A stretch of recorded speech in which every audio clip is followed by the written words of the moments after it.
Assalamualaikum warahmatullahi wabarakatuh.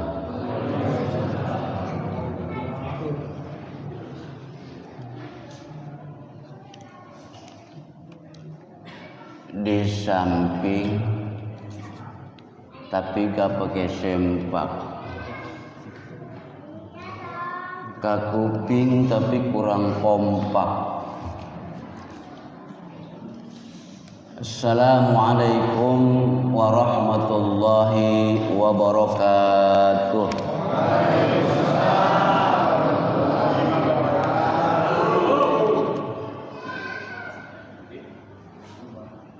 Buah cerme, buah kacang rame tapi kayak ngambek.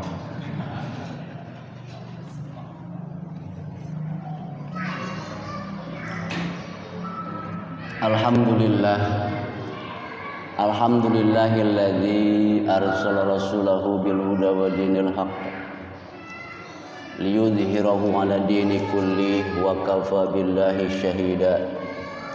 Asyhadu an la ilaha illallah wahdahu la syarikalah wa asyhadu anna Muhammadan 'abduhu wa rasuluhu la nabiyya ba'dah. Allahumma shalli wa sallim 'ala sayyidina Muhammad ibn Abdillah wa ala alihi wa ashabihi wa tabi'in lahum bi ihsan ila yaumil qiyamah. Amma ba'du, fa inna ahsanal kalam wa abyanil nizam kalamullah dzil jalali wal ikram wa khairul huda huda sayyidina Muhammadin sallallahu alaihi wasallam wa syarrul umuri muhdatsatuha wa kullu muhdatsatin bid'ah wa kullu bid'atin dhalalah wa kullu dhalalatin finnar. Qala Allah Ta'ala fil Qur'anil Azim wa huwa asdaqul qailin al-mutassik bi sifatil kamaliyah. A'udzu billahi minasy syaithanir rajim. Bismillahirrahmanirrahim. Ya ayyuhalladzina amanu kutiba 'alaikumus siyam kama kutiba 'alal ladzina min qablikum la'allakum tattaqun.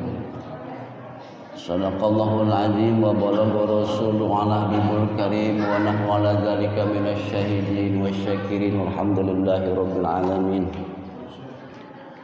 Yang saya hormati Ketua DKM serta jajaran, walaupun Ketua DKM mungkin sedang ada kesibukan. Yang saya hormati Bapak RT, Bapak RW, dan para aparat pemerintahan semuanya.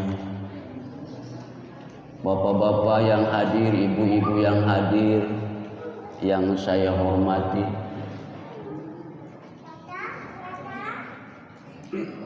Kaum muslimin dan kaum muslimat, warga bumi Serang Damai yang saya cintai.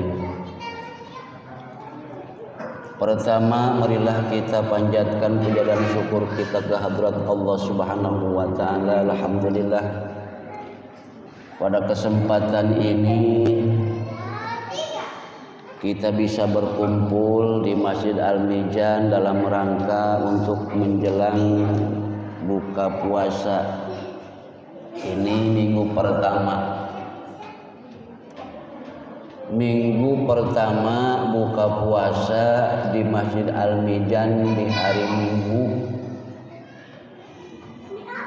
Insya Allah setelah saya sedikitnya tawasiyah akan dilanjutkan dengan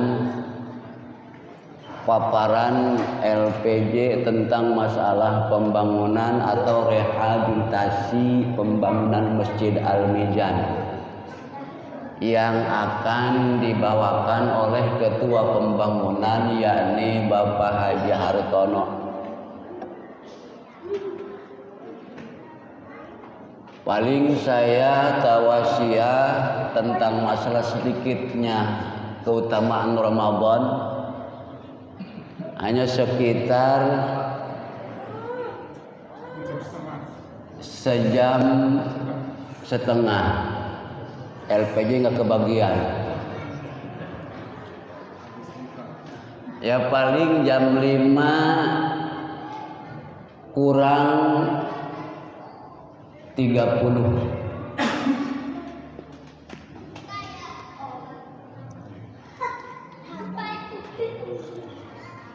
Salawat dan salam mugi Allah limpah curahkan atas baginda kita Nabi besar Muhammad sallallahu alaihi wasallam, dan juga kepada para sahabat, para keluarga, dan kepada para gurunya hingga akhir zaman. Hadirin kaum muslimin wal muslimat rahimakumullah.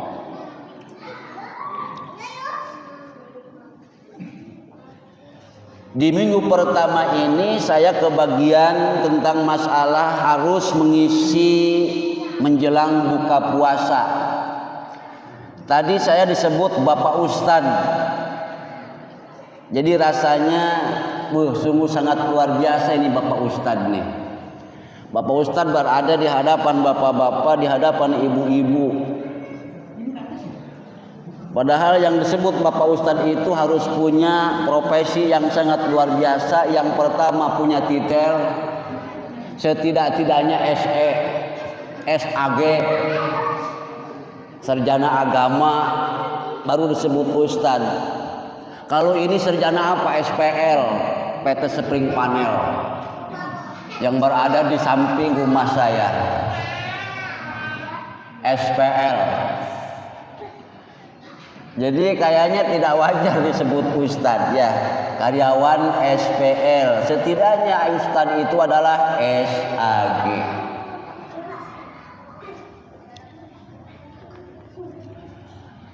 Hadirin kaum muslimin yang dirahmati Allah Subhanahu wa taala.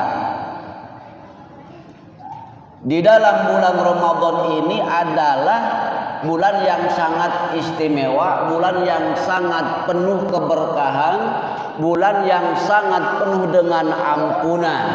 Maka di dalam bulan Ramadan ingat saja kita kalau mengingat di dalam surat Al-Baqarah dari ayat 183 sampai 186. Ada yang ujungnya la'allakum tattaqun, itu ayat 183. Ada ujungnya la'allakum tashkurun, yaitu ayat atau surat Al-Baqarah ayat 185. Dan juga la'allakum yarsyudun, itu Al-Baqarah ayat 186.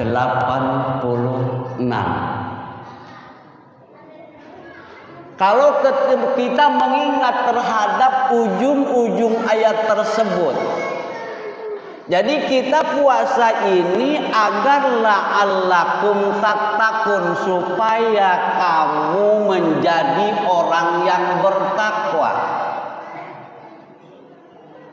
Lalu kemudian di ayat 185-nya la'allakum tashkurun, supaya kamu menjadi orang yang bersyukur.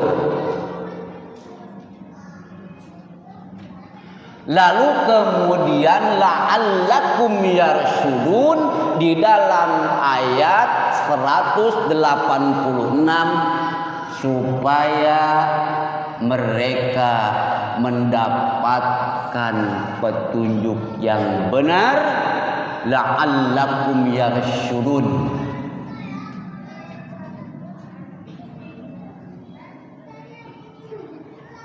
Coba kita satu-satu.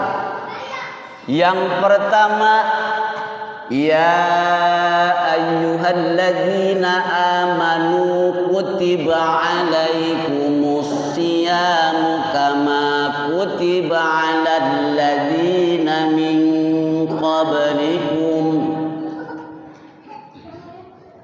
kutiba alal ladzina min qablikum la'allakum tattaqun.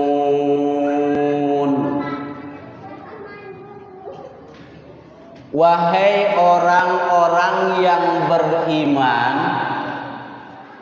Kutiba alaikumusiyam, diwajibkan atas kalian asyamu berpuasa di bulan Ramadan la'allakum tattaqun, agar kamu menjadi orang yang bertakwa. Lalu bagaimana puasa yang mana? Kalau seandainya kita ingin menjadi orang yang bertakwa dengan cara berpuasa, puasanya sebagaimana? Puasanya cara apa? Puasanya harus seperti apa kalau kita ingin mendapatkan la'allakum tattaqun? Sedangkan berpuasa ada 3 macam cara. Yang pertama adalah puasa awam, yang kedua adalah puasa khawas, yang ketiga adalah puasa khawasil khawas. Lalu bagaimana termasuk la'allakum tattaqun kalau kita menjalankan puasa? Kalau puasanya puasa awam, puasa awam ini hanya kita menahan diri dari lapar, menahan diri dari haus, menahan diri dari nafsu birahi. Itu puasa awam. Satu tingkatan yang bernama puasa awam. Puasa seperti kita mungkin termasuknya puasa awam. Apa mungkin kita bisa termasuk la'allakum tattaqun? Sedangkan bagi orang yang sudah dikatakan bertakwa, orang yang sudah dikatakan dekat dengan Allah, yakni la'allakum tattaqun, apapun maunya, apapun tujuannya, apapun keinginannya, pasti Allah Subhanahu wa ta'ala memberikannya. Pasti Allah memberikannya. Apapun tujuannya, apapun keinginannya, apapun yang dipinta oleh kita, pasti Allah akan memberinya. Yang terpenting kita adalah takwa kepada Allah Subhanahu wa ta'ala. Itulah ya kita. Bagaimana mau masuk la'allakum tattaqun? Tarawih terkadang dilaksanakan. Itu ada hal pengiringnya, penyempurna puasa kita. Di sini dikatakan bahwa wa akhraja Ibnu Majah wal Baihaqi an Abdurrahman bin Auf. Jadi Ibnu Majah mengeluarkan hadis dengan Baihaqi dari Abdurrahman bin Auf. Qala Rasulullah sallallahu alaihi wasallam, syahrul ramadhana syahrun kataballahu alaikum siyamahu wa sunnatu lakum qiyamahu. Jadi kata Nabi Shallallahu Alaihi Wasallam, bulan Ramadan adalah bulan di mana kita diwajibkan untuk berpuasa, wasunnatul lakum, dan di mana kita disunahkan untuk melakukan qiyamuhu, yakni melakukan tarawih. Tarawih disunahkan, wajib puasa dilaksanakan. Jadi termasuk kalau kita melakukan puasa siangnya, lalu malamnya kita melakukan tarawih, maka kharaja min dunubihi kayaumi waladathu ummuhu, maka akan merotol dosa-dosa yang berada di dalam diri kita bagaikan bayi yang baru dilahirkan oleh ibunya. Siangnya puasa, malamnya kita melakukan tarawih. Adapun mungkin melakukan taraweh ada yang 20 rakaat, ada yang 8 rakaat. Itu tergantung kita masing-masing. Kalau kita ingin pahala menambah, lakukan 20 rakaat, berarti ditambah 3 sama witir 23. Lalu kemudian ada yang 8 rakaat ditambah 3 witir berarti 11 rakaat. Itu tergantung masing-masing keinginannya. Kalau ingin 23 dengan witir lakukan, berarti pahalanya nambah.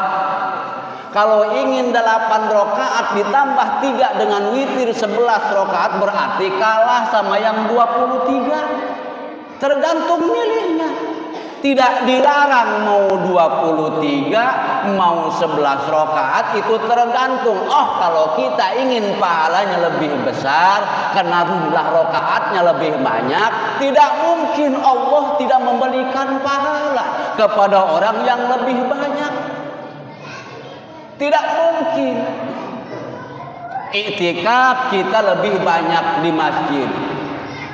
Orang yang 11 rakaat iktikaf sudah beres. Tetapi bagi yang 23 iktikaf di masjid belum beres. Tidak dilarang.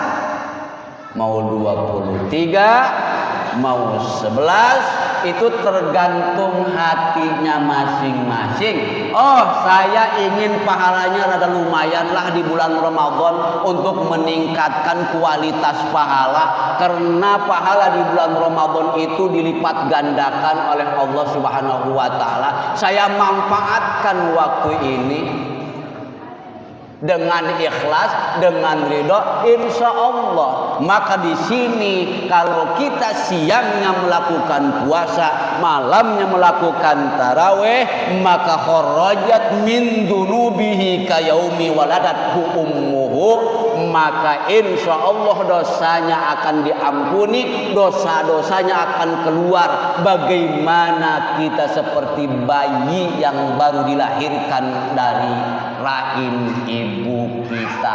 Sungguh sangat luar biasa. Siang puasa kita menahan lapar, menahan haus, sabar. Ingin minum, sabar. Ingin makan, sabar. Insya Allah sabar pahalanya surga. Sabar.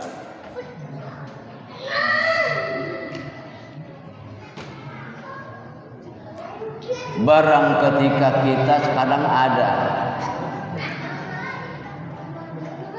ada yang bertanya, Pak Haji, katanya biasanya teman pabrik kalau lagi pengajian itu bertanya, Pak Haji, saya mau nanya, bagaimana ketika saya sedang melakukan sahur, katanya, tiba-tiba datang adzan, karena orang itu capek, mungkin habis kerja lembur, istrinya juga kerja lembur, sampai sahurnya tidak tahu waktu imsak, tiba-tiba sedang makan waktu sahur, katanya. Jadi baru truk Allahu Akbar, Allahu Akbar. Sedangkan dalam kondisi adzan ini nasi masih di mulut.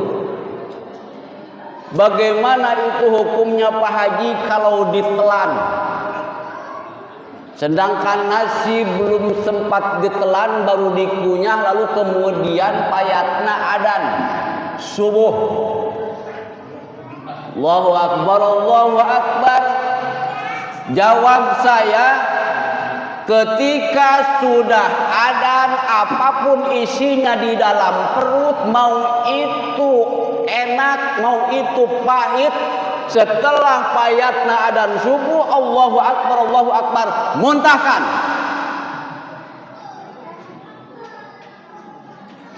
Jangan jadi ditelan. Muntahkan. Kenapa? Karena kalau sudah ketahuan bahwa itu ada, lalu kemudian nasi yang baru disiap, yang baru disuapin, lalu kemudian dikunyah, padahal sudah asyhadu an la ilaha illallah, langsung kemudian dia nelan, tidak dade puasanya. Tidak sah puasanya.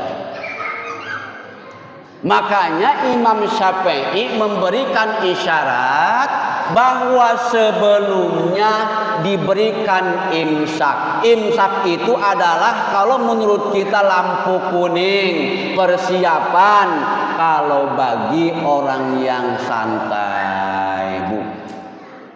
Apa namanya, sahurnya santai. Lalu kemudian Imam Syafi'i membentuk imsak. Persiapan setelah dampak imsak. Apa artinya imsak? Mengekang diri, menahan diri. Lalu kemudian di waktu imsak kita bergosok-gosok gigi.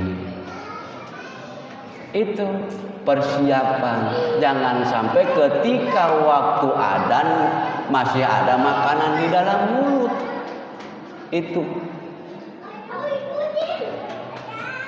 Lalu kemudian katanya Pak Haji, memang tidak boleh kita melakukan sahur di dalam waktu imsak. Boleh, tidak dilarang. Kalau seandainya kita, apalagi kondisi dengan kita capek, kondisi dengan kita keadaan bekerja, di kerjanya habis lembur, lalu kemudian bangun kesiangan, tiba-tiba bangun sudah waktu imsak. Waktu imsak baru matat, waktu imsak buru-buru, apa yang kita keburu. Lalu kemudian kalau kita ingin menghangatkan nasi, terus menghangatkan sayur, kalau ada masih waktu 5 menit sebelum subuh, makan buru-buru sahur. Bismillahirrahmanirrahim. Nawaitu sauma ghadin an ada'i fardhi syahri Ramadan hadhihi sanati lillahi ta'ala. Belawak. Datang waktu imsak, sudah waktu subuh, pas makan habis, selesailah sudah makan, sah di situ, asal jangan keburu adzan. Kalau sudah adzan, tidak ada lagi untuk makan, tidak ada lagi untuk minum. Itu adalah aturan mazhab Maliki, memperbolehkan sahur di dalam waktu imsak. Sebelum kita adzan subuh masih diperbolehkan menurut mazhab Maliki. Silakan, boleh. Tak, misalnya kan sahur, tiba-tiba memang sudah waktu imsak, ada orang yang ragu, boleh apa tidak ini sahur di waktu imsak? Boleh atau tidak sahur di waktu imsak? Boleh, asal jangan ke adzan subuhan. Ya, itu. Habis waktunya.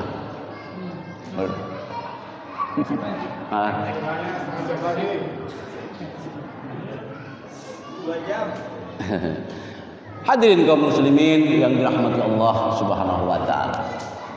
Maka kita perlu pengetahuan, kita perlu fikih yang memang harus ada di dalam jiwa kita.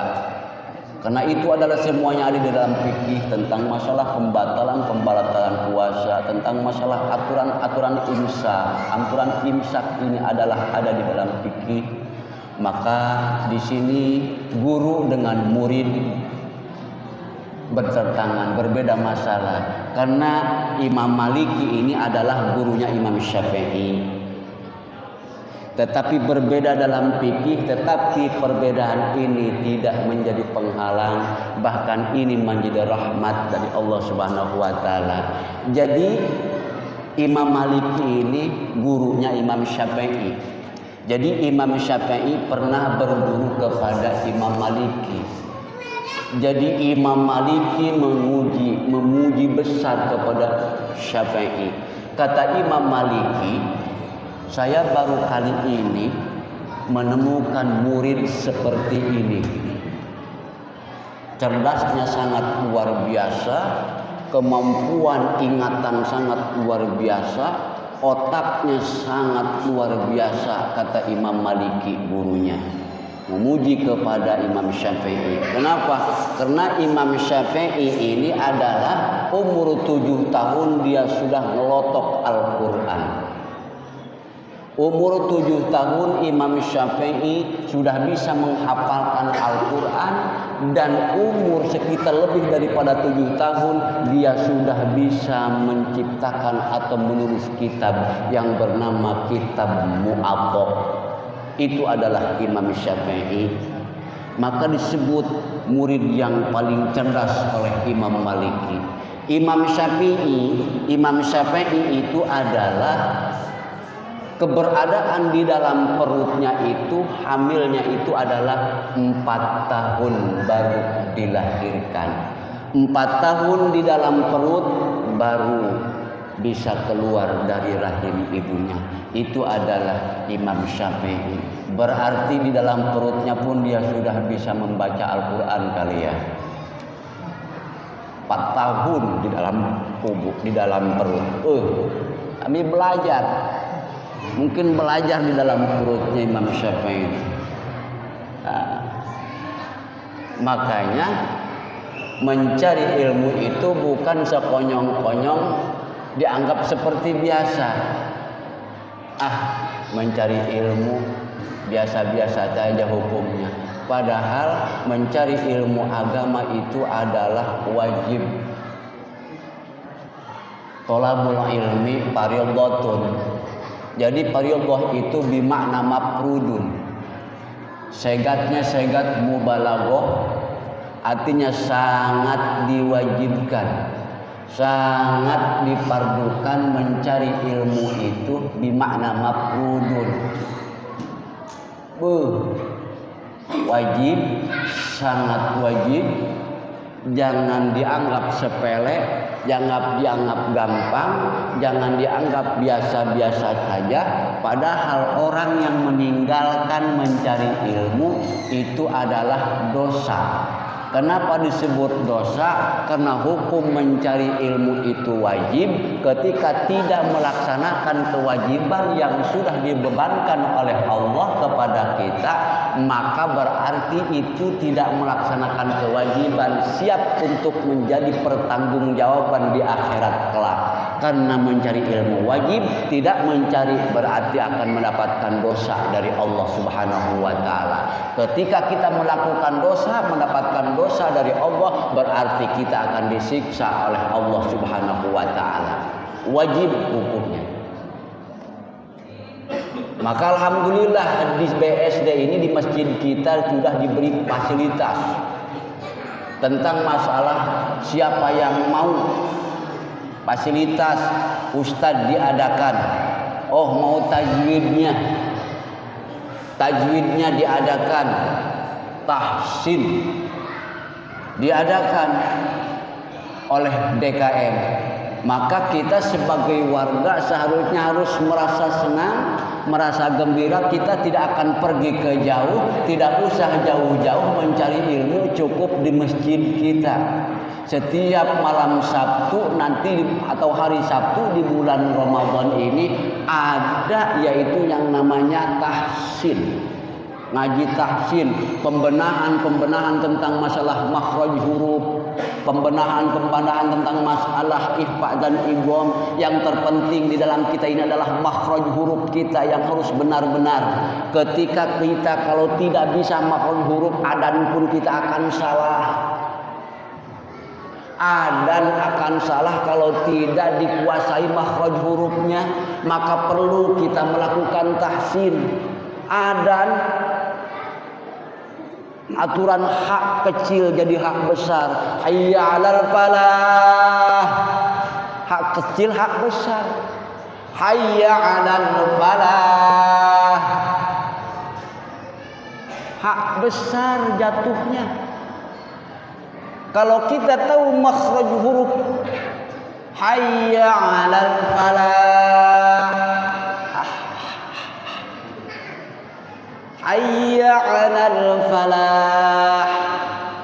bukan hayya 'alal falah.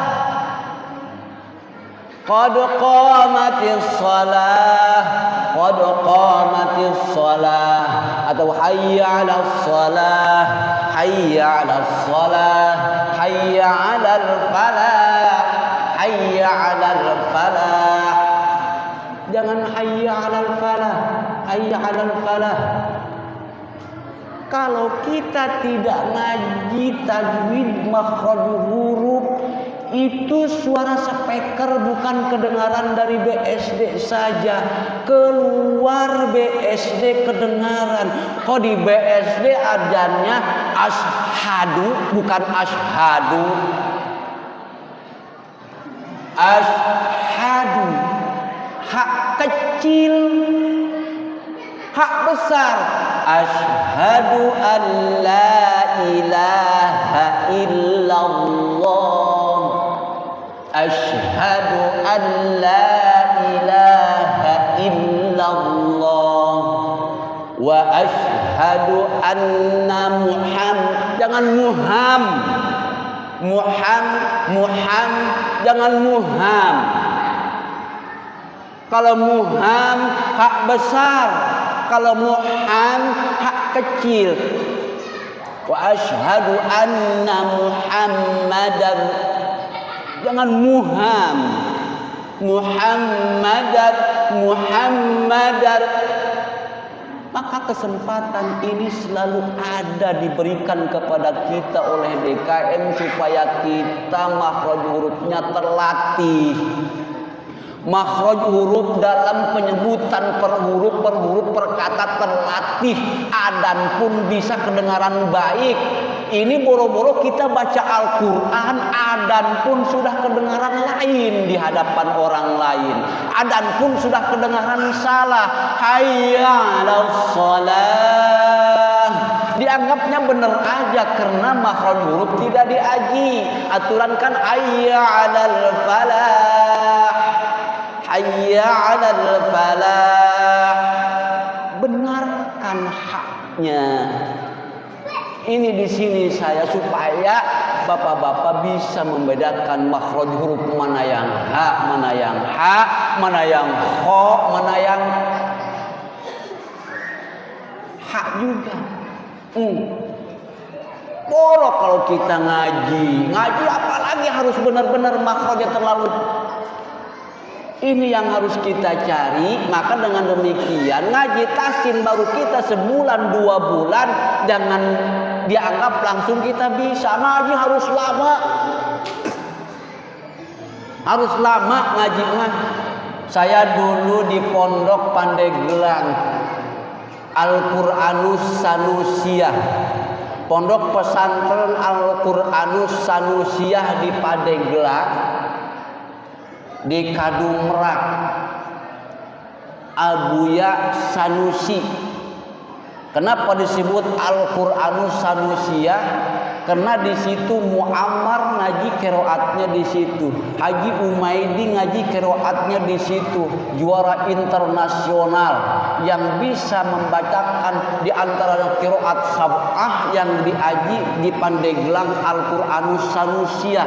Kenapa qiraat sab'ah diaji? Untuk membedakan bagaimana imalah dan bagaimana ismam. Seperti imalah yang dibacakan oleh Muammar misalnya internasional, wadduha jadi baca wadduha, walaili dibaca walaili, seperti wadduha walaili idza saja, ma wadda'aka rabbuka wa ma qala, walal akhiratu khairul laka minal ula, wala sawfa yu'tika rabbuka fatardi. Imalah. Saya pernah ngaji sedikit, kitabnya tebal tentang masalah aturan-aturan qiraat sab'ah.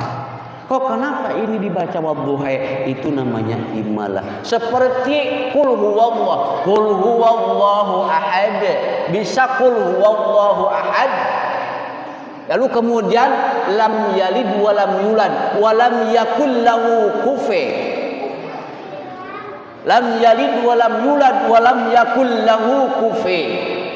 atau lam yalid wa lam yulad wa lam yakul lahu kufuwan ahad. Itu pembacaan Al-Quran. Tetapi walaupun kita bisa imalah dan lain sebagainya, tidak bisa dibawa untuk melakukan sholat. Seperti kita sholat mentang-mentang kita tahu ilmunya. Ini imalah dibaca. Saya baca suratnya wadduha. Bismillahirrahmanirrahim. Wadduha wal-laili idza saja ma wadda'aka rabbuka wa ma qala. Tidak bisa dibawa untuk sholatnya ya. Khawatir jamaah. Oh Pak Haji, wah ini ada sesat ini nih. Sesat ini Pak Haji nih. Wahabi ini kayaknya nih.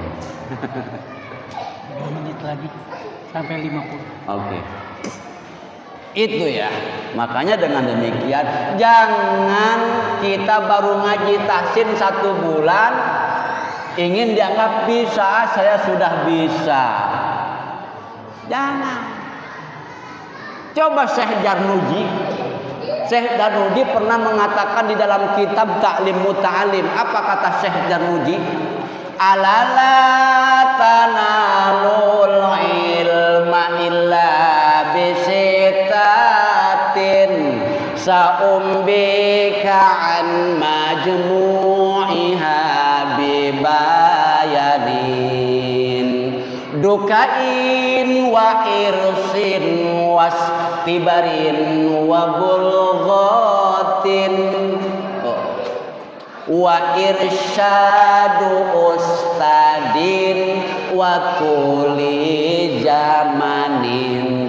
Itu kata Syekh Darnuji di dalam kitab Ta'lim Muta'alim. Apabila kalian ingin berhasil mendapatkan ilmu, alala tanalu ilma illa bisitatin, pegang 6 perkara. Yang pertama, dukain kecerdasan otak kanan dan kiri harus dipakai, harus dipergunakan. Yang terutama adalah kata Syekh Darnuji ini adalah waktu li zamanin, waktunya harus lama kalau kita ingin hasil ilmu. Waktunya tidak sebulan 2 bulan. Jadi waktunya memerlukan 1 tahun 2 tahun. Kuliah tidak ada yang sebulan 2 bulan. Kuliah 1 semester 1 itu adalah 8 semester kalau kita ingin berhasil. Yang mencari ilmu pun harus begitu. Kata Darnuji, waktu li zamanin, harus lama waktunya. Lalu kemudian hati-hati kata Syekh Darnuji, wa irsyadu ustadin, ustadnya harus yang cerdas, ustadnya harus yang pintar, ustadnya harus yang luar biasa. Makhraj huruf kita bisa, ustadnya bisa makhraj huruf, ustadnya bisa fikih, ustadnya bisa hadis, ustadnya bisa Al-Quran. Maka dengan demikian insya Allah kita mencari ilmu akan berhasil. Semoga puasa kita diterima oleh Allah Subhanahu wa Ta'ala, dan semoga bulan ampunan ini kita bisa memperbanyak istighfar dan lain sebagainya. Disunahkan kita untuk banyak membaca Al-Quran dan lain sebagainya. Di bulan Ramadan ini manfaatkan kesehatan kita, manfaatkan bulan yang mulia, bulan yang agung, bulan yang penuh dengan keberkahan. Yuk kita perbanyak baca Al-Quran, kita perbanyak zikir kepada Allah dan lain sebagainya untuk menambah pahala kita. Karena pahala di bulan Ramadan sangat dilipat gandakan oleh Allah Subhanahu wa Ta'ala. Mohon maaf apabila ada kekurangan dari saya. Sekian, assalamualaikum warahmatullahi wabarakatuh. Waalaikumsalam.